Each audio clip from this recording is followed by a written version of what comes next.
My name's Sanjeev. I help run Duke IEEE. This is Ethan Hoban from University of Alabama Huntsville, and he works at Northrop Grumman doing a bunch of different things. So kind of give you a bit about his background. But he's here to tell you about intelligence gathering, and we just had some PowerPoint difficulties, but it should be all good now. They don't want me to show you. There we go. Can I control the view? Looks like over here. All right. So, as mentioned, my name is Ethan Hoban. Thank you all for coming. So this is the IEEE and HKN chapter combined. Yeah, you can see that. All right. So, as mentioned, what we're going to do tonight, we're going to talk about ISR techniques. So for those who are unfamiliar, ISR techniques are the broad suite of methods and technologies that we use both from a military perspective and from a civilian perspective to collect actionable intelligence, information, and data. ISR itself stands for Intelligence, Surveillance, and Reconnaissance Techniques. And it's a very broad area, and it can even include things like actual spies going overseas and physically speaking with people. We're not going to talk about that tonight. We're going to focus in specifically on the technical aspects of collecting intelligence and all the different methods that we can use, as well as going over some very interesting little trade studies and scenarios I've written up for us to look at. And we're also going to talk about the various things you can determine with all these different types of remote sensing techniques and systems. A little about me, as mentioned already, graduate from the University of Alabama at Huntsville Electrical Engineering program, so down in Rocket City. I'm also there part-time still in Huntsville working on my master's, but as mentioned, I'm a full-time employee of Northrop Grumman. My official title is a Tempest engineer, and I have a secondary duty there as a stealth and electronic warfare engineer. We're going to talk a bit more about Tempest towards the end. It's a very interesting and niche field, and it is very tied into ISR. That's what this setup is right here, graciously provided by Roger Schwartz, and we'll mention more of that a little later. Big project collector, best way you learn is doing. So as you can see, I have some mishaps in there. And that is my college dorm with a 120 watt laser. Very fun. Good old days. Yeah. So, real quick disclaimer. I have ensured that all the information I've put in here is publicly available information. No leaks today, I promise. During this talk, there will be certain things I mentioned that are on the line, and if someone happens to ask a question about that, I reserve the right to take a think and decide whether or not I'm allowed to say the answer. So just keep that in mind. Audio should be a bit better. Don't have to talk as loud. And that's a War Thunder meme for those who know what's going on. So, broad overview of the talk. We're going to go over, at the high level pretty quick, what is ISR. We're going to hit all the common examples. I'm going to kind of narrow the scope, let you guys know where we're going, because again, this is an extremely broad field. Then we're going to discuss how to collect information. What does the process look like? You need to know something. How do you plan and design your system to maximize the chances of you discerning the information you want? And then we're going to talk about what's called MASINT and SIGINT. I'll say what those acronyms are shortly. We're going to continue talking about them because it's somewhat of a broad section, and it's probably the more important section. That's where we're really going to dig into the technical aspects of what you can actually do. A lot of you guys are probably familiar with concepts of like radars, spy satellites, that kind of thing. But I don't think you fully grasp the depth and capability that we've reached at this point, and I think it'll be pretty interesting. Then we're going to just do a broad survey of the types of sensors that are at play most of the time, along with what we can discern with them. And then we're going to do the wonderful world of signatures, where I discuss the various, issues and things that can come up if you're trying to hide or find something out. And then we're going to go through some scenarios, and then we're going to do a look at the Tempest demo at the end. So, first thing, as mentioned earlier, ISR stands for Intelligence, Surveillance, and Reconnaissance Techniques, and it's the name for a very broad family of techniques. This is a map of the United States infrastructure for the intelligence community. This is where we gather all of our intelligence. The DNI is responsible for open source. All your Instagrams, that's what they go through. The CIA is responsible for human intelligence. That's when we send people overseas, relationships, that kind of thing. DIA is where we're going to get into a lot of stuff today. DIA is responsible. That would be measurements and signature intelligence. You're talking radars, electro-optical signatures, nuclear signatures, acoustic signatures. That's their job. The biggest nerds you'll ever meet are tied up in bunkers at the DIA. Signals intelligence is a narrower field, and they're specifically concerned, that's the NSA, they're specifically concerned with not the fact that the signal is there, and not even necessarily the parameters of the signal. NSA is concerned with protecting information-bearing signals. NSA is responsible for encryption, encryptors, all that kind of stuff. And then the NGA is responsible for our imagery intelligence, National Geospatial Intelligence Agency. If you email them and ask for merch, they'll send you a free hat. That's just some all knowledge. And NGA is also, as you can expect, is responsible for a lot of our satellite imagery. They manage all of our visible range optical imagery, so all of our camera satellites. And then they're not mentioned on here because they're sort of a subset, unless they're on the next slide. Yeah. NRO, the National Reconnaissance Office, is tied to NGA. NRO is responsible for the design of all of our spy satellites. So if you want to do some really cool remote sensing stuff, if you leave this slide, or if you leave this presentation, you're really interested, you really would like to pursue a career, the NRO is where you want to go. So, real quick examples. We're going to talk far more in depth about these types of things. But there's 4 broad types of platforms that you can expect ISR to be collected from. And those, of course, is air, ground, sea, and space. And I promise that's an unclassified spy satellite. And this is just quick. So this is responsible for collecting electric intelligence, electronic intelligence, the signals intelligence, this plane right here. This is a very large pave pause Ewer upgraded early warning radar system. This is responsible for detecting all ballistic missiles coming towards the United States. That's a submarine. That's the submarine that my boss worked on back in the day. That is a Virginia class nuclear submarine.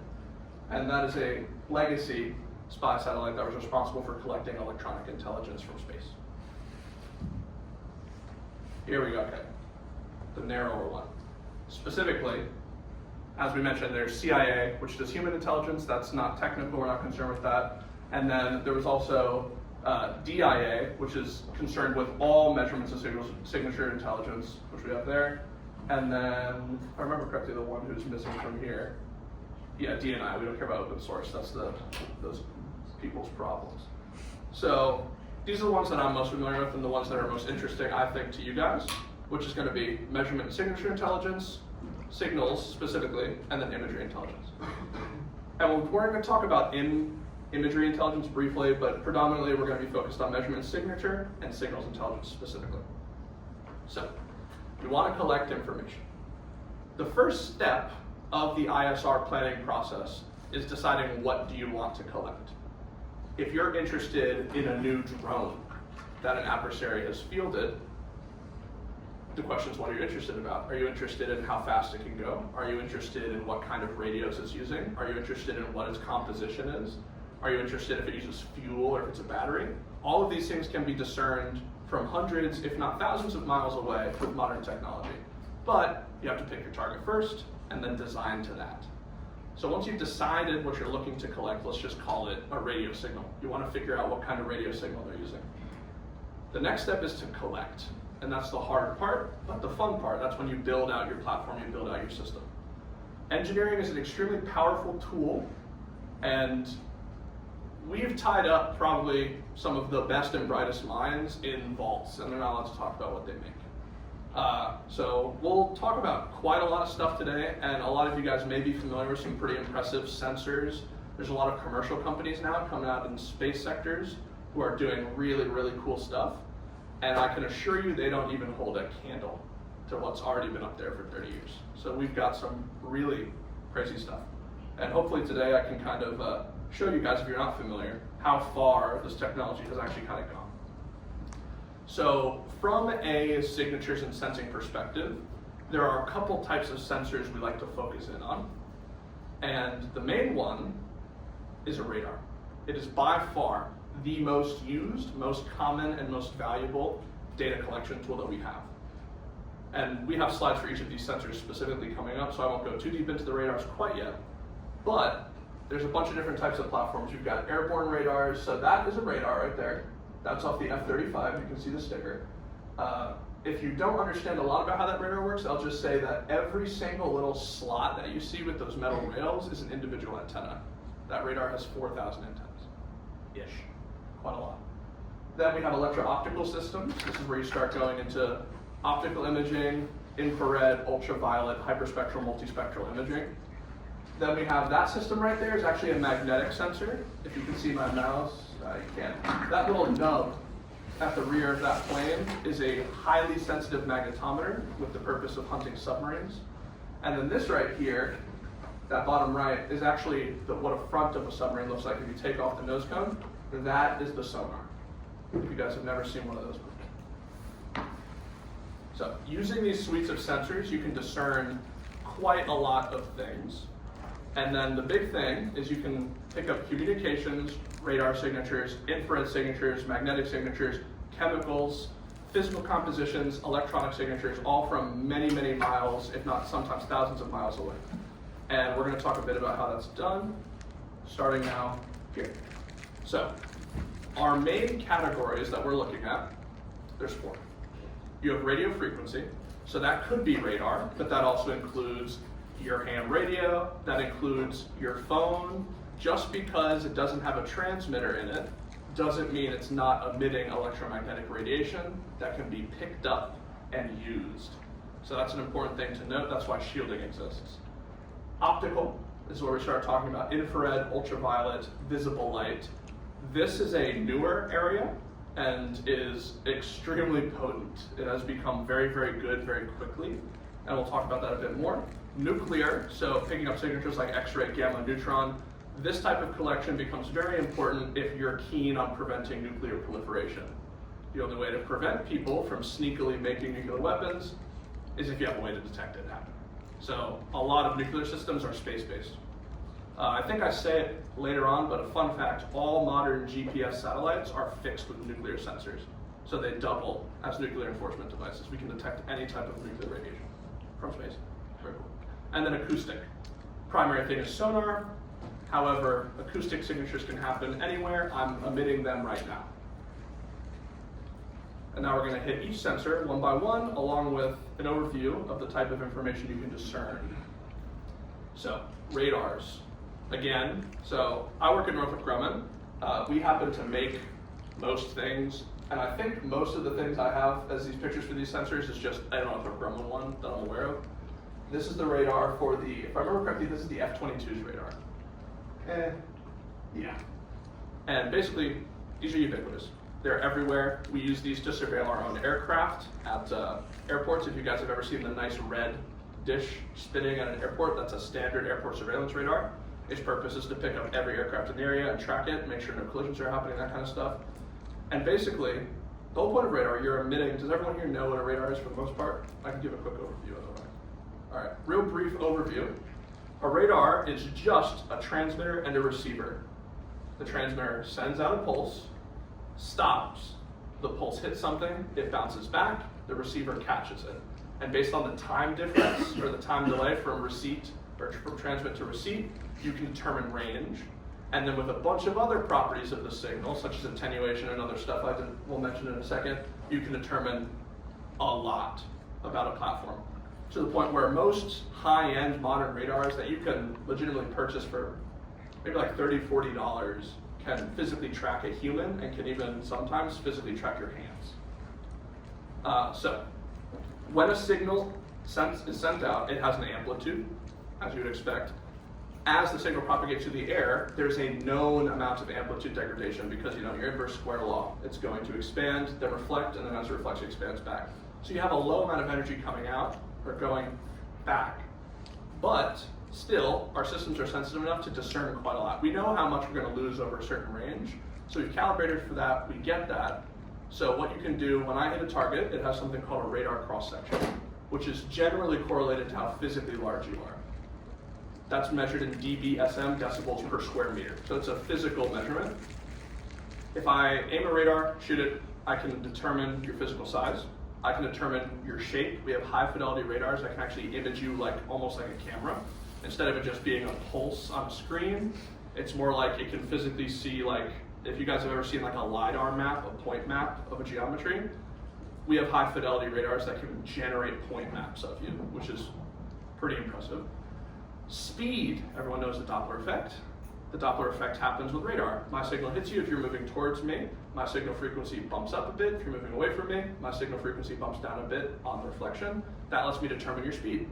So if I'm trying to figure out how fast a new airplane is flying, I can just hit it with a radar from space, and I'm like, ah yes, this new platform that they won't tell me the speed of can move at X speed. Position, the way you know that is, as mentioned, we can determine range, we already know that. Bounce it back, get it. But you also generally know where you're located, and you also know where you were looking when you sent out the signal. Do some trigonometry, you physically can know where the radar, or where the target is. And then physical composition. This is a fancy one, not a lot of people know about this. Electromagnetic waves have a polarization. Linear, horizontal, vertical, elliptical, circular, whatever. And polarization can change after interacting with an object, and often it almost always does. That can be correlated to things like your physical properties. Oh, you're a conductor, you're a dielectric, you are made of meat, right? That kind of thing. And it can determine that. And that's physics called polarimetry. It's used very commonly. Most space imaging is done via polarimetry. We have radars up there, blast it down, and we use polarization shifts to image and decide, oh, this is tree cover, this is dirt, this is stone, that kind of thing. And at the highest level, we have really, really fine models of basically any material you can imagine. So from hundreds of miles away, I can tell basically everything I care to know about you. And also, if you're unaware, radars can see plumes. So if you're flying through the air and leaving an exhaust plume, or you're leaving just like, you know, a little contrail or something, they can see those pretty easily. And it's something that's a big problem in defense. You often have to mitigate your plumes because most jets leave them. It doesn't matter how stealthy your plane is, the plume will be very visible. So that's a whole other area. And keep in mind, you can get all of this, and this radar right here can do this to about 100 targets all at once, simultaneously, hundreds of miles away. So we have some pretty ridiculous capability, and keep in mind that this is just mounted on one plane. The type of stuff we have in space, the type of stuff we have on the ground, has comical levels of range and precision. There's a radar that just got fielded by Lockheed Martin called the Long Range Discrimination Radar. It can see like 20,000 kilometers away, because its purpose is to look all the way around the curve of the Earth up into space to try and detect ballistic missiles on their way towards us. So thousands and thousands of miles away. It's ridiculous. Surveillance receivers. You may be able to recognize that that's the device sitting right there. This is a Roden-Schwartz FSWT test receiver, but it emphasizes the point well. Just because we just talked about a bunch of radar, right? So we understand what that is for. That's as a tracking method. But if I want to gather intelligence specifically on, let's say, you're a new electronic device. We know that an adversary is fielding new radios, right? And we want to know how to jam these radios. We want to know how to track these radios. We want to know everything we can in order to defeat the radio. What do? Well, you set up a fancy device like this, hook it up to an antenna, and wait. Point it to where you expect these people to use these radios or these electronic systems, and you start gathering data. So what you can do is you can gather data content via demodulation, that kind of thing. So that's very common, and they're part of the demo is that type of thing. EMI signatures. Every device, as mentioned, has unintentional emissions that you don't expect. It's called electromagnetic interference. There are FCC tests. If you've ever picked up your device and seen the FCC stamp on it, that means it was tested and met FCC criteria for EMI, which means it should not be just blasting random signals into the air and interfering with everything. That would not be great. But just because you passed the test doesn't mean I can't see you.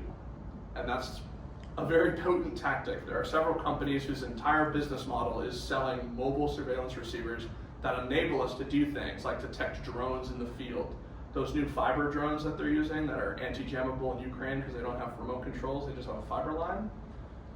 You can't detect those normally because you're looking for a transmitter. But if you have a surveillance receiver, you absolutely can. You can detect the hum of the motors. You can detect the switching of the power supply. All these little techniques let you build up a model and a signature of each asset. And the best part, everyone loves AI. We use it too. You take all this data and you can assemble massive training models to allow you to very rapidly classify what you're up against, which is very helpful when, hopefully you don't want to get blown up. Another thing here I mentioned is frequency agility. Most modern radios, just because you buy a transmitter and it's at a fixed thing, it's 2.4 gigahertz and you can just transmit or receive, that's very easily jammed. They just need to focus a little bit of power into jamming that specific frequency. If you're in the military, that's not acceptable. It's too easy to beat. We have things like frequency agility. The systems have a pre-agreed upon method to hop frequencies along with one another to avoid getting jammed. So it forces an opponent to widen their jamming or try and follow you around.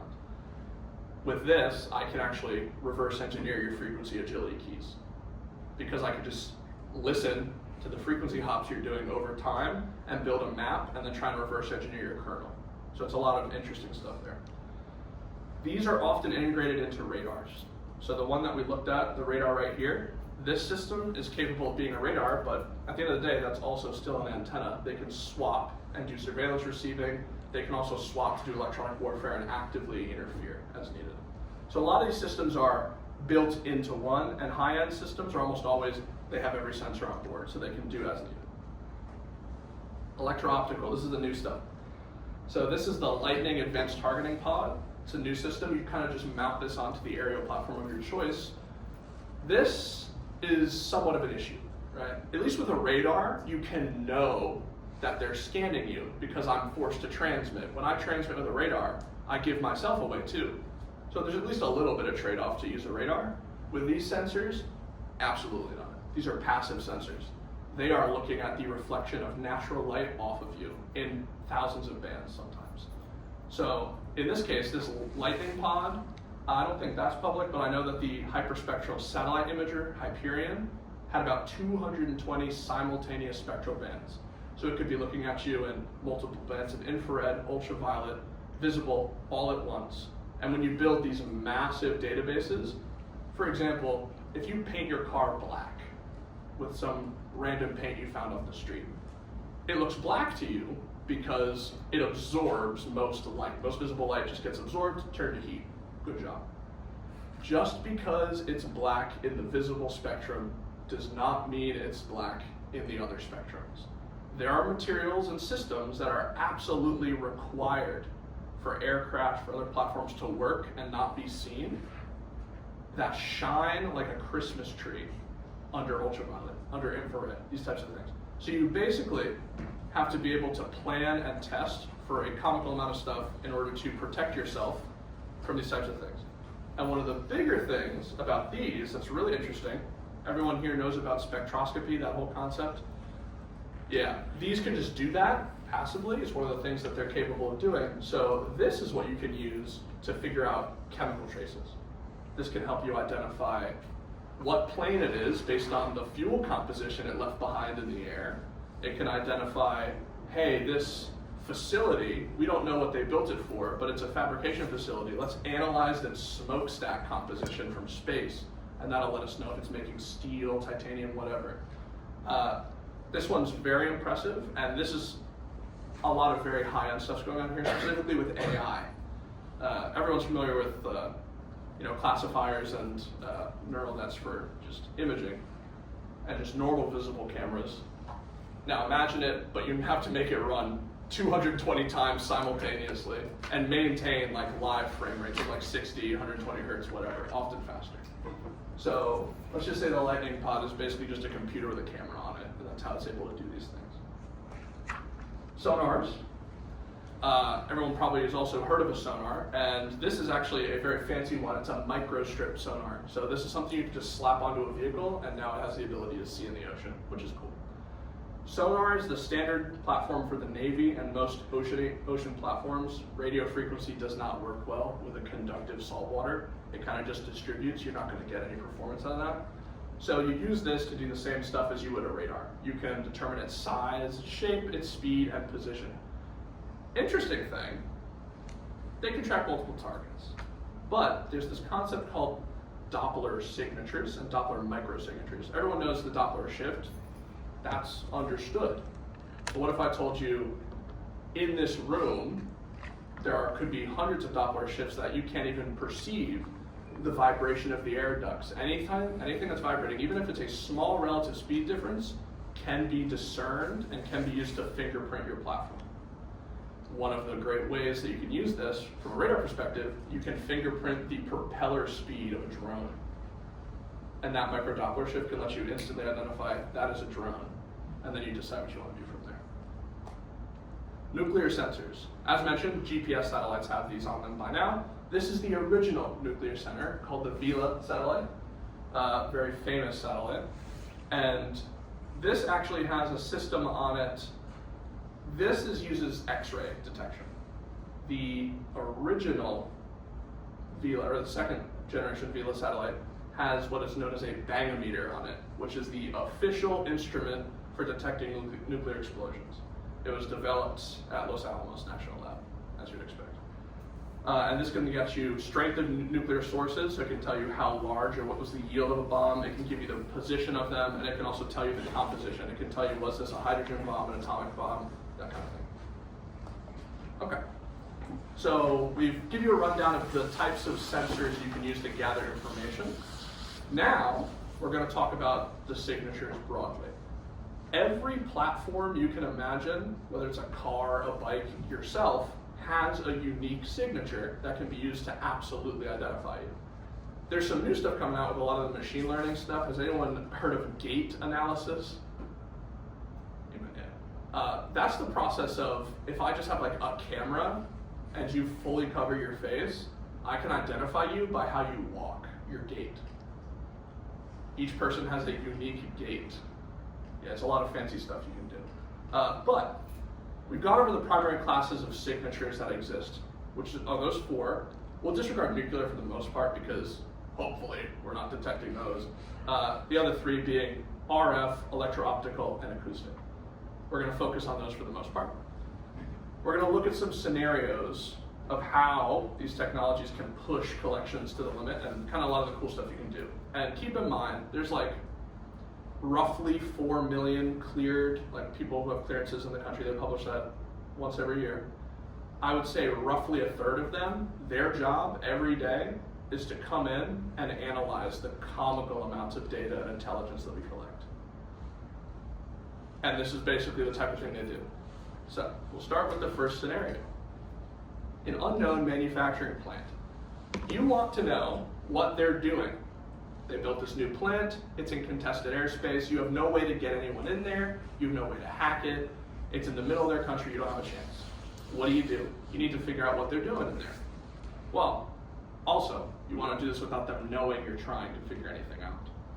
Well, based on what we've said thus far, does anyone have an idea what sensor might be the best one? You don't want them to know, and you need to know things like what's coming out of their smokestacks, what's coming and going.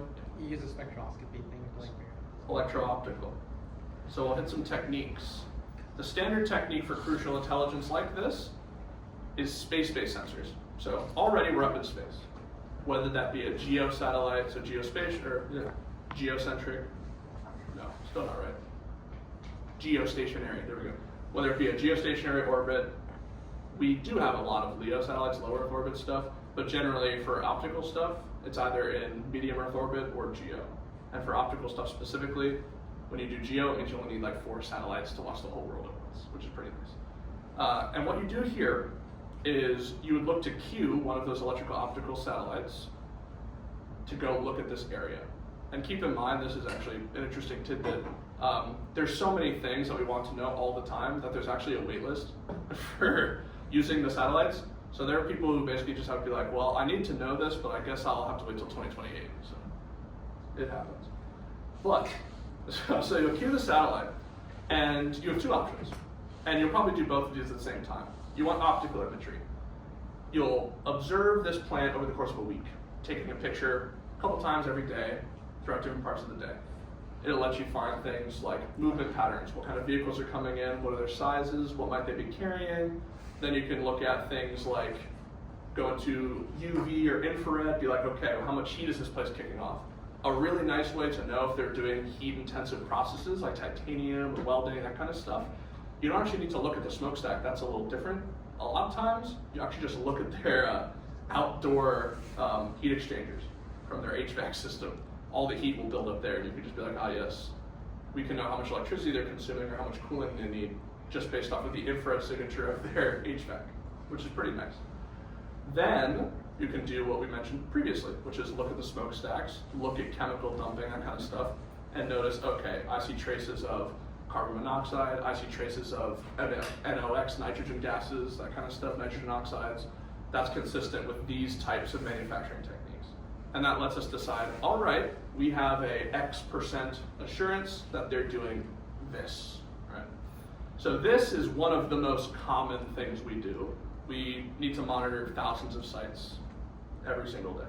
So it's a very important thing, fun time. Next scenario, new military aircraft. An adversary has just unveiled a new aircraft, and you need to gather intelligence about what it can do, its properties, its capabilities, that kind of thing. So what do we think we'd like to do for an aircraft? Radar. Radar, yes. So radar is the go-to for an aircraft, and the primary reason for that is if we have to shoot it down, we're gonna have to use radar. So we might as well collect that one up front. So another thing about this is important to note. Our satellites are good, but they're not magic. If you're a highly mobile platform like an aircraft, the satellites just won't work for you because the aircraft's either moving too quickly for you to get good focus on, or it's sitting in a hangar, and as of now, unless they're stupid, you can't see through hangars. If the hangar happened to be a tarp, then you could see through it, but most of the time, that's not gonna work. So satellites aren't gonna work for us here, but if we use a surveillance radar, that can work. And what are we gonna gather? We're gonna gather things like radar cross-section. This vehicle specifically, does anyone recognize this vehicle? It was unveiled last year. What was the name? Successor to B2, isn't it? No, close. B2, the B2 Bomber successor is the B-21. It does look similar. These are both flying wing vehicles. I give you that, yeah. It's actually China's 6th generation aircraft. That's the Chinese Chengdu J-36. It's their new 6th gen stealth fighter. Yeah, the weird 3-engine thing. It's good that you noticed that. I don't know what they're doing over there. They're having fun. But basically, yeah, so this is a new vehicle. And when you're looking at things like planes, one of the most important things about modern fighters and modern technology like that is the fact that it shouldn't be very visible to radar. That's one of the reasons that this vehicle doesn't have a tail. It's a flying wing. You take some aerodynamic performance hits by doing this, but it's a necessity because if you fly your vehicles against the United States or China and it looks like a passenger jet, it's going to get shot down instantly. It's going to be hilariously visible on radar. When you do stuff like this, you can tweak what's called the radar cross-section and you reduce it. We have materials you can coat the planes with that are called radar absorbing materials. They convert radar energy and RF energy into heat so it doesn't reflect back. We have geometric shaping rules that direct reflections away from the source. And we have other tricks like electronic warfare, jamming, to try and protect ourselves. Ideally, that's a last-ditch effort, but it's increasingly becoming just a constant requirement. So, when you're surveying, yeah. If radar can be detected with heat, then is it possible that Walmart will be showing a lot of heat just because it has lots of onions that reflect heat? For radar and heat? Yes. So if Let me get a bit closer. if we can detect heat Yeah. and if there's like a ton of onions or garlic, yeah, present in a location, then it might flag it as something suspicious. The radars generally don't see heat, but electro-optical systems can see heat. I will note that our systems are sensitive enough to like almost take picture level quality images. So while we would see a large heat signature from large areas of like cows, plants, that kind of stuff, just large gatherings of people, we would still be able to discern that it's not as much as maybe like a high impact industrial process. But it would be something, that's why we need people to review this data. If you let a machine do this automatically, without any oversight, there is a chance that you flag a Walmart as a nuclear production facility or something. So we gotta keep that in check, which is important. So yeah, so we got that. But you reduce your radar cross-section, but the important thing from our perspective, gathering intelligence, we wanna know as much as we can.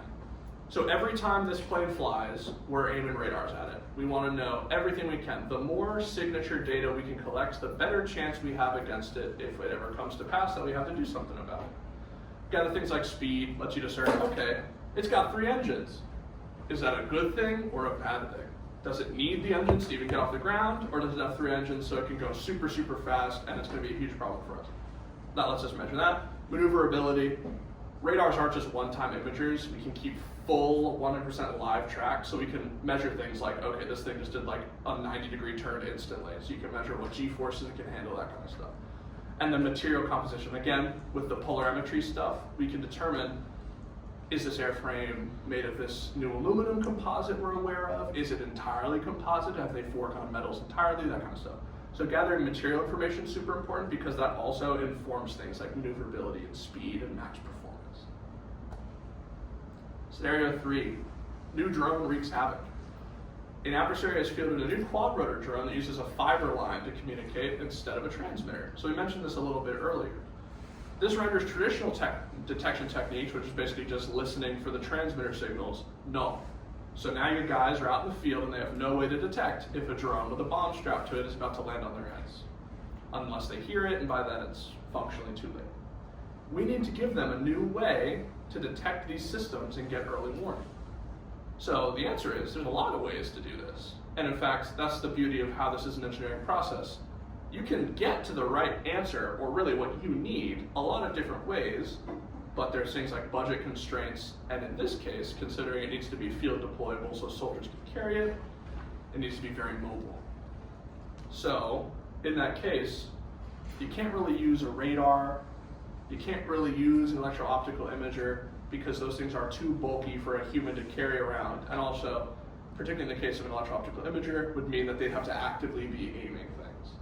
And another thing with high-frequency radar and also with electro-opticals, the weakness of electro-optical is that it has to be line of sight. If you can't physically see it, and there's an obstruction, EOIR is not helping you. It won't be able to see it. Radar, a bit different. High frequency radar, when you start kicking up to 4, 5, 6 gigahertz, start moving into the deeper microwave bands, those also become line of sight. They no longer can reflect. They just get absorbed by the ground and they get massively attenuated over relatively short distances. Low frequency radar, when you're looking like over the horizon early warning radars, they can just travel around the Earth several times, same signal. And we do that all the time. If you are interested, look up over the horizon early warning radars. There's a lot of very funny history there. The Russians had one called Woodpecker back in the day. Well, they weren't Russians, they were Soviets at the time. But let's just say they ruined a lot of ham radio people's lives because the signal was so strong that it legitimately propagated around the Earth multiple times. Like they would just chirp, and then it would go, and every time it passed the air, it would just blow people's radios out. It was really bad. Yeah. At least we beat them, right? So, but in the case of this drone, this is where something like a surveillance receiver comes in handy. Despite this being a large device, this is a test asset. This is what you use to get an initial classification. You would get your hands on one of these drones, bring it into a lab, put it in front of this thing, and you would measure everything you can and try and lock in on, okay, we have peaks and signatures here, here, and here. Now you build a tiny radio that's optimized to detect just those. So your guys don't have to lug this thing around, right? Which is ideal, right? Giving them just a little handheld device. And if you guys have watched some videos of some of the stuff happening in Ukraine in the last couple of years, when the fiber drones came into play, you saw their little remote detectors going away because they weren't helpful anymore. But if you watch some more recent videos, they've started coming back because they've done this already. Also, you can use acoustics here. I almost missed it, but yeah, acoustics are actually really cool. Of course, sound energy doesn't propagate very far, so there are limits. But in the case of if you're trying to just physically protect yourself or just give yourself early warning, you can purchase and use these very fancy microphone arrays that can detect sound really well and also localize it, so they can tell you where it's coming from, which is very helpful. From a drone, obviously, the propellers are rather easy to detect against the environmental background noise. Okay, so now we're going to do this demo section, then we have a Q&A at the end, if anyone wants to ask any questions. But, so, Tempest, what is Tempest? I am known as a Tempest engineer. And basically, my job is to study what are known as compromising emanations. So, earlier, when we were talking about the scope of the talk and going over the various agencies and their responsibilities, we saw that DIA is responsible for measurement and signature intelligence broadly, and that generally includes electronic intelligence, like the stuff we mentioned for the drone. However, we also said that NSA is specifically responsible for signals intelligence, which means they care about signals with information content on them. In this case, Tempest is a subset of NSA, and what a compromising emanation is again, all these devices have passed FCC testing, so they should not be emitting interference, at least not at the level that's a problem. However, they are emitting, just again, below the threshold that the government has set as acceptable. But as I mentioned earlier, that does not mean I can't see it. And even worse, those emanations can physically have data on there, which is not great for you. It could be your password, it could be a lot of things. So that kind of stuff is really fancy. So you can look this up. There's a decent amount of information on the web. Because I am actually employed in this field, there are limits to what I can personally say. But if you just look it up and do a little bit of reading, you can definitely find out a bit more than I'd be allowed to say here. So of all the things, I can basically answer questions about almost everything, but the limit will be certain things here. Still ask and we'll see if I can answer them, but we'll keep going. Tempest is a niche field. Currently, right now, there are less than 100 certified Tempest professionals on Earth. Of course, that's just because the US is the only one who has them, but still. I'm not even certified yet. I take my exam for certification in June. So hopefully there's 101. We'll see how that goes. And just for, this is because the Tempest guys will yell at you. Tempest is not an acronym. We know the military loves acronyms, but Tempest in this case is not an acronym, it's just a code word. There was a time, not anymore, it's unclassified now. There was a time when the mere word Tempest was classified. Not anymore though, so it's fair point. Fair point. So we're going to do a little demo here and discuss this type of thing. And this is a type of intelligence gathering Tempest attack. Now what I'll say, this is not the limit. What I'm doing here is not the only thing that I can do. As mentioned, it's about information bearing signals. If you know anything about electronics, there's a lot of different kinds of those, right? Whether it's inside the chip, on the PCB, whatever. So there's a lot of different problems that if you're thinking, you may be able to figure out. But for a public demo purpose, Tempest is only possible on screens, I promise. And this picture is actually a famous one. It's just has anyone ever heard looking for a black cat in a dark room analogy? So it's an older analogy. And basically it's looking for a black cat in a dark room is hard, especially if the cat's not there. And the whole point of it is to say, don't engage in fruitless searches, right? Like, don't waste your time looking for nonsense. And the reason the Tempest people like to say this is because it really does feel like sometimes you're looking for nonsense. Because you don't know if something's going to be in the air. Unfortunately, it almost always is. But, yeah. Sometimes it's not, and you will feel insane because you can't find something. So, special thanks to Roden Schwartz. We got our two Roden Schwartz reps back there who graciously worked with me to provide the demo today. This is the FSWT test receiver. It is a very advanced asset. Currently, if you're doing Tempest testing, NSA rules, the only device you're allowed to use is this one. This is the edge device, the best one that there is.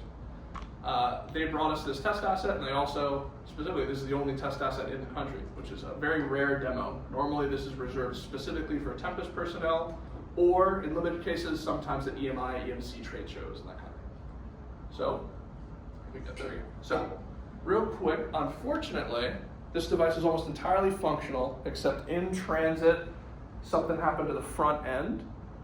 So it can't receive the signal that we want, but I'm going to describe what's going on here and kind of show you. Can everyone see this screen a little better than that one for the most part? Okay, good. So this setup right here, we have just a little Raspberry Pi screen, just a little monitor, just has their logo on it. Raspberry Pi sitting back there. We have our test asset. This is the device that can record everything. And then right here is our input, and we have what's called an RF current probe, basically just a magnetic loop. Just because this is a big, fancy, bulky probe with a latch doesn't mean you can't do this with a literal piece of copper wire in a loop, and you can absolutely do that. It just makes it harder, right? It's better to work with calibrated, known probes, so you don't have to, invent everything, which is nice. So what's happening here? This probe is not tapped into the wire; it's merely, clamped around it. I will note that just because there's a probe hooked here does not mean I can't do this with an antenna. One of the reasons to use a probe over an antenna for a test like this, to demonstrate this, is because a lot of you guys have phones, you have laptops, you have electronic devices, there's monitors here, there's monitors in other rooms. I would see a lot of things. So it makes it easier to just clamp and focus in on this one wire.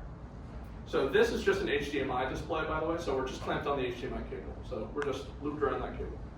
And what this lets us do is this signal coming out of the Raspberry Pi, going up and around into the screen, is a video signal. It's a digital video signal. Keep in mind, analog signals are like even worse here, but this is a digital video signal. And generally, one would expect that I shouldn't be able to do what is possible here, which is, if we go to this multi-view here. So right here, because of the front end, this won't picture what we want, but what's happening here, if I go to, everyone here familiar with a spectrum analyzer, that device?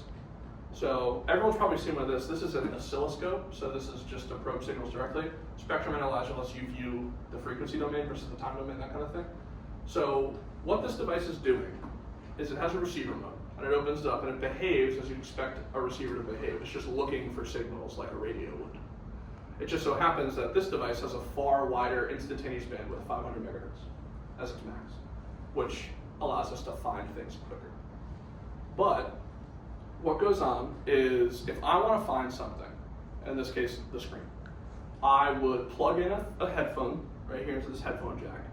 And this is an interesting thing a lot of people don't know, because most people don't even know what type this is in the first place. When you're looking for signals, you actually are listening for them. It's actually almost impossible to see a signal like this. In this test setup, it would be very possible you would see a distinct spike. In this case, it would be at 155 megahertz. That's where they sniffed out the signal that happened to be. But most of the time when you're just, antenna in the air, you're just gonna see a bunch of noise like this, and you're not gonna know what's going on. The human eye can't discern the difference between intelligence and the actual signal. But you can hear it, because your ears will be very used to just the broad noise, and then when you find something, in the case of a screen, digital signals for a screen happen to be, does anyone know what the refresh rate of a screen is? Common one. 60 hertz. Which means if you're just scanning through the noise and you just hear static, static, static, and then you hear a 60 hertz tone, take note of where that is. What frequency is that? 155 megahertz, 300 megahertz, whatever. Every screen is different, and that's simultaneously annoying and useful. Annoying in the case that you can't just lock in on the same frequency every time. Useful in that it gives you the ability to discern between screens, which is helpful. So here's an interesting fact, actually. So this screen is a mono panel.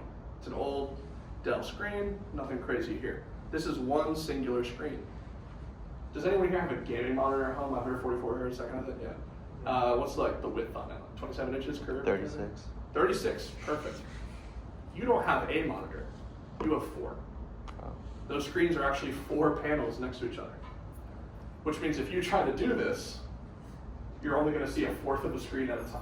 Now you can tune it to look at all of it, you have a wide enough bandwidth, but that is a thing. Like you'll see sectors, and they won't necessarily be in order, which means you have to do like the fancy Django, put them in the back in the right order, that kind of thing. And that's where you get into signal processing techniques. But you plug in your headset, you tune around until you find frequencies of interest, and not just spikes, because the spike doesn't necessarily mean that it's information bearing, because we want data. We want what's on the screen. And as said, since this part took a hit, I won't be able to do it, but functionally, the preset was already working. At 155 megahertz, for this monitor, is where you find that 60 hertz hum. It's actually 59.98 or something. Then, what you do is if we go to the raster screen specifically, looks like static, but right here, you'll notice this thing called a line rate and a frame rate. We obviously know what the frame rate is. It's the refresh rate. The line rate, you have a horizontal sync and a vertical sync. Normally, if I remember correctly, the frame rate is horizontal and the line rate is vertical. Yeah, I think that's correct. The line rate, this is where it gets funny. The line rate is dependent on the width of the screen. So this one is of course drastically different from this one, from his monitor, that kind of thing. So you actually have to figure that one out. So there's some math to be done. And funny enough, there are calculators on the internet that help you figure that out. We use it in the field, and then there's other ways to discern it as needed. And then here, the frequency is 167 megahertz, there was a line rate, all that kind of stuff. So if this front end was able to receive power right now, or signal right now, what we'd be able to see is the exact screen. So basically what I'm telling you here is I could drive up in a white van, park across the street from your house, plug an antenna into this thing, aim it at your house, and see whatever's on your screen.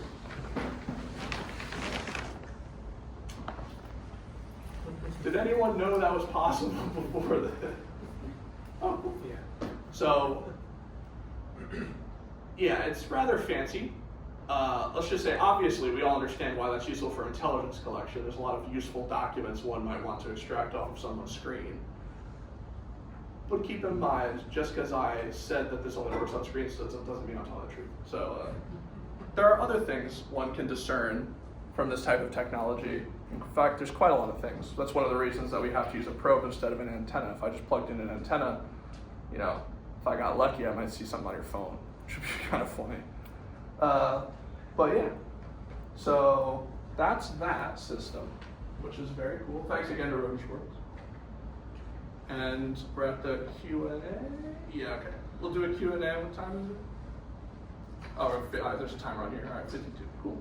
Yeah, so we got some time for Q&A, and then after that, I have a little survey I'd like you guys to do just to help inform the chapter. If there's any topics or information you'd be interested in learning about, they can get you other speakers and hopefully let you know. I was just wondering how much this machinery costs. Yes. Okay. So basically, Sorry, what was that? he said how much it costs, and what I'll tell you, how much is your house? $1 million? I'm an engineer, I don't know money. Don't tell him, Doc. What did you do that? How much is your house or your parents' house, whatever? 1.3 million. Not that. Yeah, not that bad, but not that far off either. 1.1 million. Huh? $1 million for this setup. No, not that bad. Actually, well, he said setup. Yeah, you can pay $1 million if you like. That's as many as you want for $1 million each. Yeah, No, but you know, as was explained, it's a highly sensitive, very unique, very the way it's used throughout the industry. Beyond just this, obviously it's used by many people in many different industries. We're very proud of that instrument, and because it's pretty unique in its in the space, it comes with a pretty hefty price tag. But it's not $1 million, and depending on the frequencies and everything, it's maybe half of that. Somewhere in that range. It's not inexpensive. yeah. But that's the thing. If you guys are unfamiliar with Roden Schwartz, it's a German multinational company. They make very good test equipment. I've used a lot of their stuff in the past, and we still outfit our labs with it today. You're paying for that German quality, for sure. Yeah. Just wondering, I'm not sure if you covered it, but I'm just wondering what the working range of the setup is. What's the max distance it could be from Distance. Okay. someone's monitor to extract what's on it? Good. Okay. So the answer is I can't say the exact numbers here, but I can give you ranges. So It depends on how terrible your monitor is. That's a big component. Older, worse monitors have stronger emissions, worse shielding, that kind of thing. They're less optimized. So back in the day, this technique was particularly effective against cathode ray tubes, old displays, like old thick TVs. As one would expect, those are very loud. But the answer is, for the most part, for a modern monitor, if I was really tuned in, a couple kilometers, Oh. quite a distance. Very cool. So you don't even need to park in front of our Yeah, house. not really. That's just to intimidate you. Spray paint free candy on the side. Oh. But yeah, it's got good range, and so that's obviously the effective range. And then in terms of frequency range operation, as he mentioned, you can modify that, get an increase, decrease. This specific one goes from 10 hertz to 26.5 gigahertz, so rather wide band. Yeah, so you can kind of see anything there. This is pretty nice. It's very nice. I'm not sure how familiar you guys are with like RF equipment, but like once you start trying to do stuff beyond like 3 gigahertz, like I hope you have academic money because you know, I actually bought a used FSH 10 old Roden Schwartz up to 3 gig spec in, and it still ran me like $400, and it was old. The new ones are way better. Obviously, this one has a built-in spec in it, but yeah, it's good stuff. Any other questions or comments? Oh, yeah, we- Do you get satellites? With this? Yeah. Or the similar setup? Or... Yeah. Yeah. The difference with satellite, so the difference with stuff like that is like, yeah, there are certain emissions that are stronger, so you could definitely lock in on certain things. There's a paper that came out recently that they did some stuff with satellites that's rather interesting. Hey there. Thank you for the talk. I was wondering, so in the middle of your presentation, you said there was around 4 million people working on information. No, the 4 million total cleared personnel, roughly, U.S. government. Around a third of them are probably doing this kind of stuff, intelligence community analysts. Oh. Yeah, not all of them. thought I don't there do was this all 4 day million though. people. That's I would. That's the population of like a small country. Yes. There is a famous testimony from it was like a Harvard political scientist in like the 60s or 70s, and he basically sat before Congress and said, the classified world is bigger than the unclassified world. Which means there is more classified information than there is unclassified information. Was he right? Who knows? No one has all the understanding, like no one's allowed to see everything. That's the whole point of classification. But maybe, I don't know. It's a lot. And the US, like one of our methods of maintaining technical and military dominance in terms of technology specifically is predominantly through the fact that everyone's aware we spend hilarious amounts on the military-industrial complex.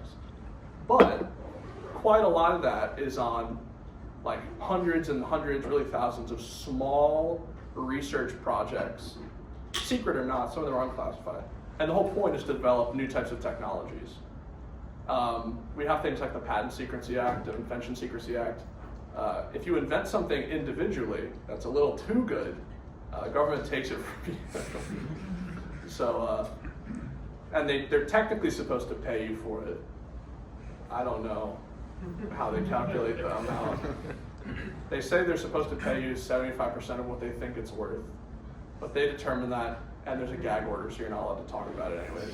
So they're rolling nice. Yeah, I'd probably just give you like $20 on a Starbucks gift card or something. But yeah, there's a lot of stuff. But yeah, quite a lot of people work on this. The intelligence community. So when how many people here are familiar with like the concept of like military contracting, like what it looks like? So the point is, government says, hey, we put out a request for proposals. We want someone. They give it out to the private companies and say, we want someone to build us something that can do this, this, and this. They give you a list of requirements. And then it's up to the company to come up with how they would approach it, right? Put in their bid. Well, the thing is, where do those requirements come from? This. All the money we spend on collecting information, analyzing information, gathering it, collating it, building out all these tools and systems is so we can inform what we need to look out for and move towards from a technology perspective. all this AI focus, sure, there's a lot of private businesses and stuff like this, but from a military perspective and other types of things, there is broad reason to invest a decent amount of money in trying to keep ahead of peer nations with regards to these capabilities, because whoever cracks the best one first has quite a leg up.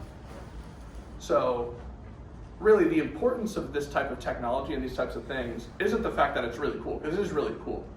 The amount of satellites that we have in space right now that no one will ever know about or what they could do, and that technology is just gonna die with like the 15 people who built it, is unfortunate, but it's also a necessity, because there's a reason it's so good, and it's because they invested literally probably billions of dollars into building these systems. And then if you just then go around and publish a paper that says, oh yes, this is how we built the system, well now someone else could build it for 12 million or something. Because most of the money in these contracts goes into the original design and development and research, which is rather expensive. And if you give that away for free, or if it gets leaked or stolen, you just spent $1 billion to build your enemy a very fancy new weapon or a very fancy new system. So it's interesting. Any other questions? Yeah, just kind of like a follow-up. You mentioned like some of the new space companies are doing stuff that the U.S. government's been doing for like 30 years. You said, is that like you mentioned, like a money thing? Just how much money they're putting into it? So these private companies have a lot of backing. You know, SpaceX is looking at what, like a 1.5 trillion IPO this year, I guess, what they're looking for. But who knows if that'll happen? But it's not exactly a money thing per se, because they have money. Like some like really high-end surveillance satellites, you know. Yeah, there have been some programs that are rather expensive, but it's not for like a single satellite, it's for many, and it's designing them initially. The issue is not money, it's that like, I don't care where you've graduated from, I don't care like where you've worked, unless you happened to have access to the one classified program in like the 70s where they made this technology, the odds of you just reinventing it are almost impossible. Because again, these technologies were invented with knowledge that's been classified since its inception. There's a lot of information that's just blocked. So like, we have stuff, high-end technologies that, sure, they're dual use, people could benefit from it, right? Imaging technology is a huge comment. Like NASA is one of the most important institutions we have as a country, and it really as a world. They also make use of these technologies to produce extremely, like the exact same stuff. Same types of radars, same types of imagers, same stuff. Are they as good as the military? Probably not, but they don't need to be. They're good enough to measure salinity levels, chemicals, ozone depletion, all these types of things that are important to like, you know, keep us from not killing ourselves over time. That's their job, and they use the exact same technology. Same deal. But it's not as good. Could they benefit from a scientific perspective if we were to just give them this stuff? Absolutely. But then we're going to have satellites flying over us, looking at our sites, doing the exact same thing immediately. So the answer is it's mostly a knowledge limitation. Not that these people couldn't know it, it's just like there's billions and billions of dollars and decades of people whose entire career was locked behind a vault door. And it's really hard to break through that. Like there are technically rules, like things are supposed to declassify after a certain amount of time by default, but certain things never do. So it's unfortunate, but it's somewhat of a necessity. There are reasons from a security perspective. So if you're like joining one of those projects and it's like your first classified project, you could spend like a couple years at the classified military library to catch up on like 30 years of research? Generally, if you're lucky, you'll have what's known as a SME, subject matter expert. Generally, that's like your old head wizard dude. You know, we call them graybeards at work. They did that for you, and they'll tell you. They probably wrote the books. They'll tell you, but the answer is yes. They give you access to the computers, and you can just read. Very fun, actually. Great pastime. What do you use for like magnetometers for like remote sensing? So just like arrays of like squids or? See, it's good you say squids. Those are upcoming. Quantum magnetometers are the next step because their sensitivities are drastically better. So they're still using like older like sensitive magnetometers? Well, the current ones that are fielded are absolutely not squids. Oh. They're just normal magnetometers. And of course, if you're familiar with squids, you probably know that it's not exactly cutting edge anymore either. No, it's kind of old, yeah. Yeah, but they have other ones too. Fancy superconducting, well, squids are already that, but yeah. Better ones.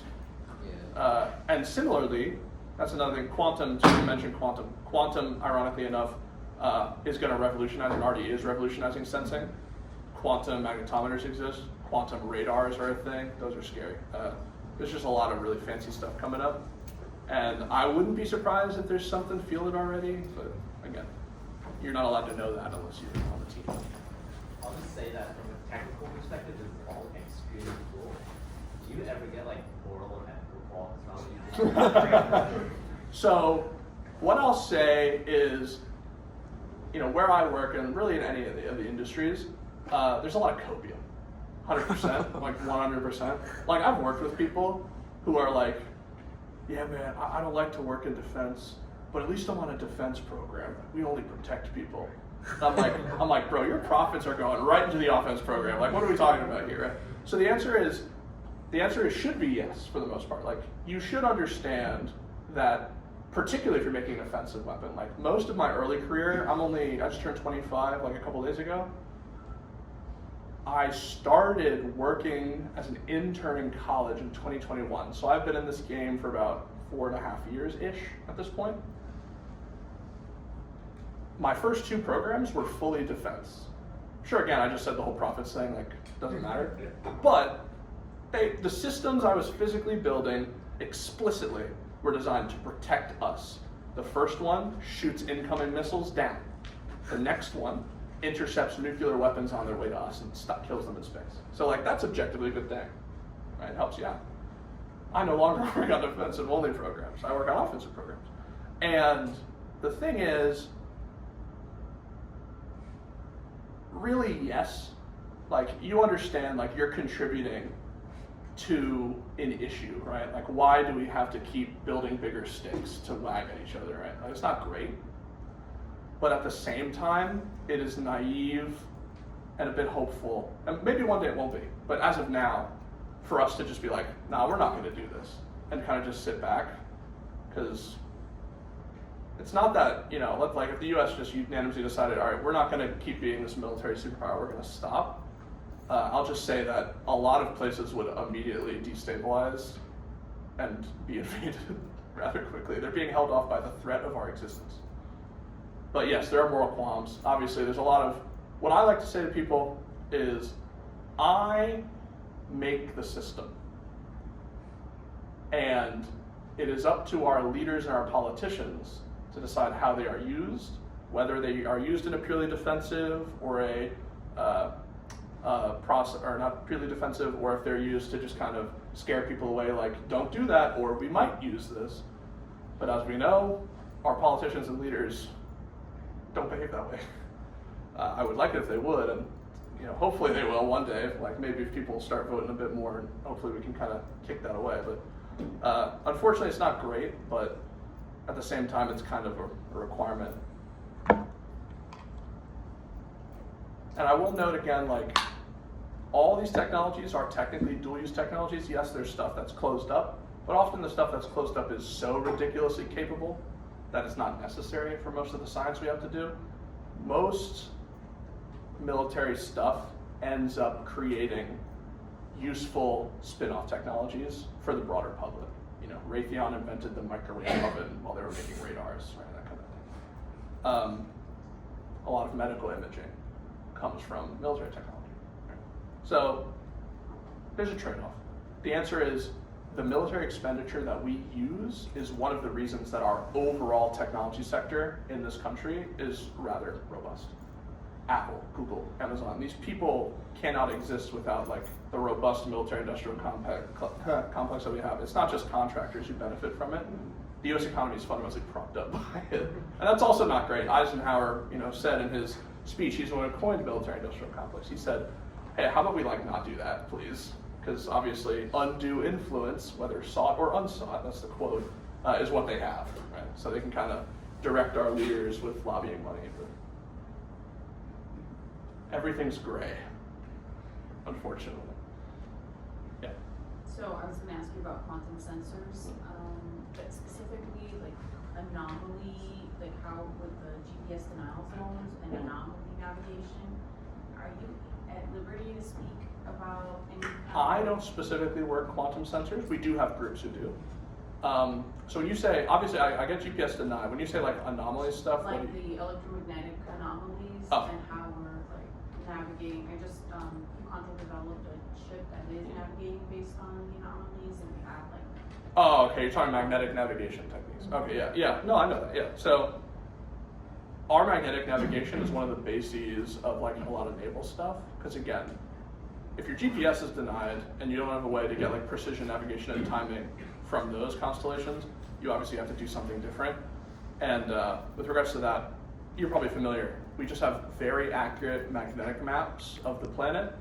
That's open source. Well, at least the public one is open source. You can download it and play around with it. It is a 8 megabyte C++ header file. And then using your sensors and your relatively known, you have to have an initial location. Often a magnetometer is going to be paired with an inertial navigation system. And often you're also still going to have a GPS and hope you get a ping every once in a while. But the whole point is you're just comparing them, and based off of, hey, here's this magnetic field, here's what I'm detecting, I'm probably here, because I've only moved X amount of distances. And really just with quantum sensing and quantum magnetometers, all that does is improve our assurance, like how precise we believe. We're probably already sub-meter, so like we're already to the point where like, it's probably good enough. But for quantum stuff, you were to just amp that, you probably can push it to like sub-centimeter, maybe even millimeter precision, which is nice. The United States built an inertial navigation system for the Peacekeeper ICBM back in the early 2000s.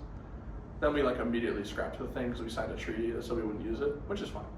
But that system is called the Advanced Inertial Reference Sphere, and I legitimately to this day believe it is the peak of human invention. It is the most ridiculous device in existence. And if you look it up on YouTube, there is a 1.5 hour video from a guy where he describes just how obnoxious this thing is. But basically imagine you have no access to the outside world. They just put a sphere about the size of a basketball inside of this chamber where it was neutrally buoyant inside of a custom fluorocarbon, so it could freely rotate. And then they just put it in a vault with access to nothing. And 2 months later, they could be like, okay, we need you to launch now. Launches, goes out of a vault, 6,000 kilometers through the world, lands somewhere else within a meter. No GPS, never has an external reference frame. It just knows where it is, because it knows where it is. But yeah, there's a lot of technology, and most navigation technology, again, we all use GPS every day. The military had to pay for that one.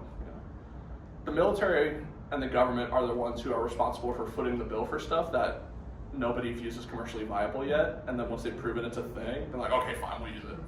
Like the internet, right? The internet was a DARPANET thing. ARPANET, sorry.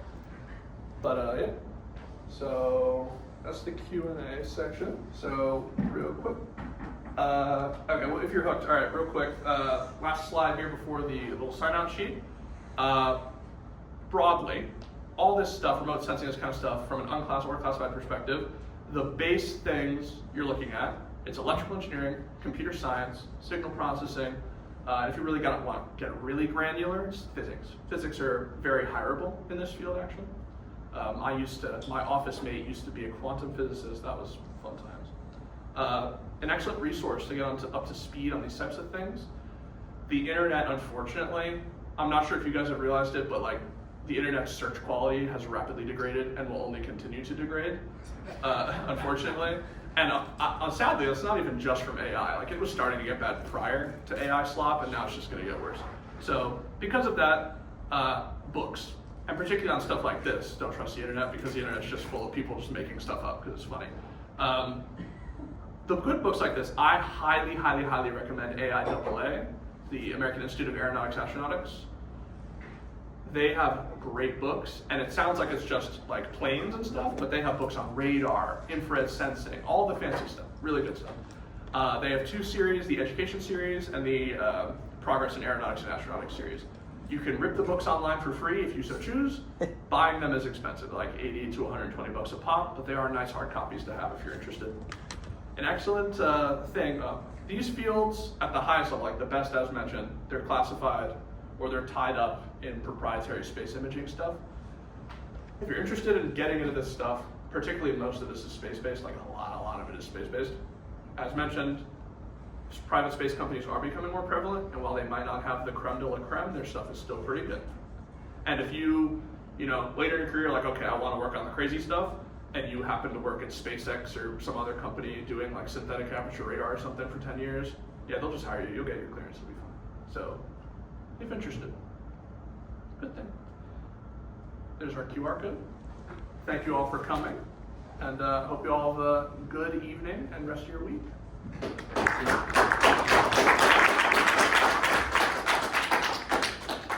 Just a minor hurdle. Fun. And I'll stick around for a second while we shut down. So if anyone does have any other questions or anything, I'm happy to answer them.